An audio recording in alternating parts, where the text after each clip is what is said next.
अंगमहने पुलकभूषण मा श्रियंती भरिंगाग्नेव मुकुलाभन तमलम अंगीकृताखिल विभूतिर्पाग लीला मांगे दास्तु मम मंगल देवताया अर्थ। जो भ्रमरी की भांति खिले हुए तमाल के वृक्ष का आश्रय लेती हैं, वैसे ही जो भगवान विष्णु के आनंदित पुलकित अंगों का आश्रय लेती हैं तथा जिनके कटाक्ष मात्र से संपूर्ण ऐश्वर्य प्राप्त हो जाता है, वे कल्याणकारी माँ लक्ष्मी मुझे मंगल प्रदान करे। श्लोक 2। मुग्धा मुहुर्विद्धति वदने मुरारेः प्रेम कृपाप्रणिहितानि गताक्तानि माला दृशोम दुकस्य महोत्पलेया सा मे श्रियं दिशतु सागर संभवाया अर्थ। जो बार बार मुरारी श्री कृष्ण के मुखारविंद की ओर देखती है, जहाँ प्रेम और लज्जा से भरी हुई दृष्टियों का आना जाना लगा रहता है और जो नीलकमल पर मंडराते हुए ब्रह्म सी प्रतीत होती हैं, वे समुद्र तनया माँ लक्ष्मी मुझे धन संपत्ति प्रदान करे। श्लोक 3।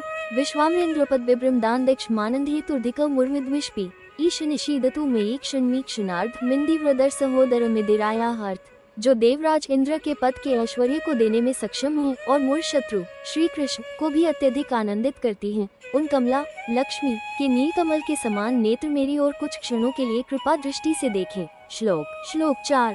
आमीलिताश्मधिगम्य मुदा मुकुंद मानंद कंदम आकेकस्थित कनीनिकमीक्षणाग्रन नेत्रम श्री स्तंतु मंगल मंगलानाम अर्थ। जो मुकुलित नेत्रों वाले आनंद कंद श्री मुकुंद भगवान विष्णु के निकट पहुंचकर उन्हें अपलक देखती हैं और प्रेम से तिरछी हो जाती हैं, वे लक्ष्मी जी के नेत्र हमें ऐश्वर्य प्रदान करें।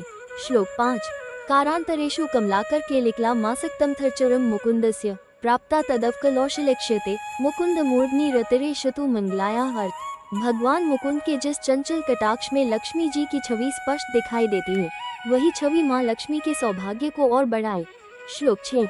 विश्वात्मनोपि भगवती मनमूर्ते संसार चक्रगत्ये यमनन्यपांगः मध्यांतर मधुद्विष्पि मनोभवस्य नून मनस्त्वंपि मन्मये ममेक्ष अर्थ। जो विश्व के आधार और भगवान विष्णु के मन को भी अपनी ओर आकर्षित करती हैं, उन माँ लक्ष्मी की मनोहर और कल्याणकारी दृष्टि मुझ पर भी पड़े।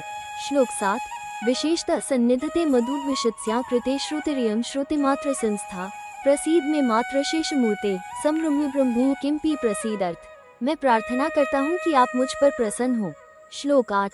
प्रसन्नपने सौभाग्य लक्ष्मी प्रसन्नभूतिक्रे गृहान ददया दयानुपवनो द्रविना। श्लोक 8। प्रसन्नपने सौभाग्य लक्ष्मी प्रसन्नभूतिक्रे गृहान ददया दयानुपवनो द्रविनाम्बुधारा अस्मिन् निकिंचन निहंशशो विशने अर्थ।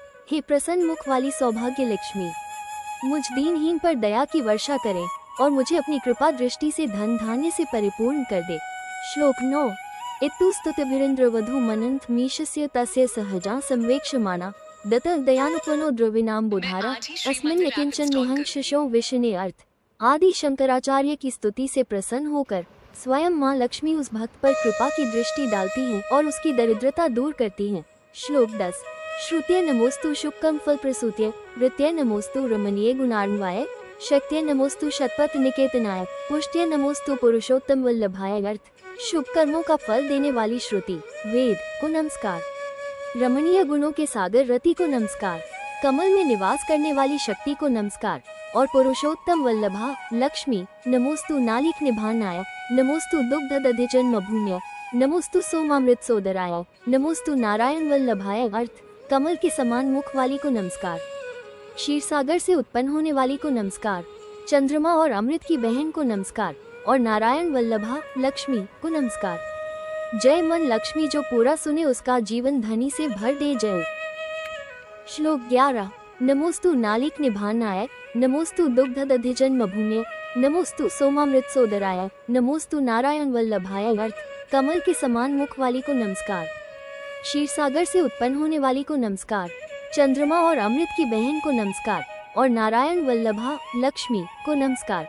श्लोक 12। संपत्कराणि सकलेन्द्र नंदनानि साम्राज्यदानि विभवानि सरोरुहाशी त्वद्वंदनानि दुर्ताफलनाद्युक्ता मामेव मातर्निष्कल्यान्तु मान्ये अर्थ। हे कमल नयन वाली, आपके चरणों की वंदना संपत्ति प्रदान करने वाली, समस्त इंद्रियों को आनंदित करने वाली, साम्राज्य देने में सक्षम और सारे पापों का नाश करने वाली है। श्लोक 13।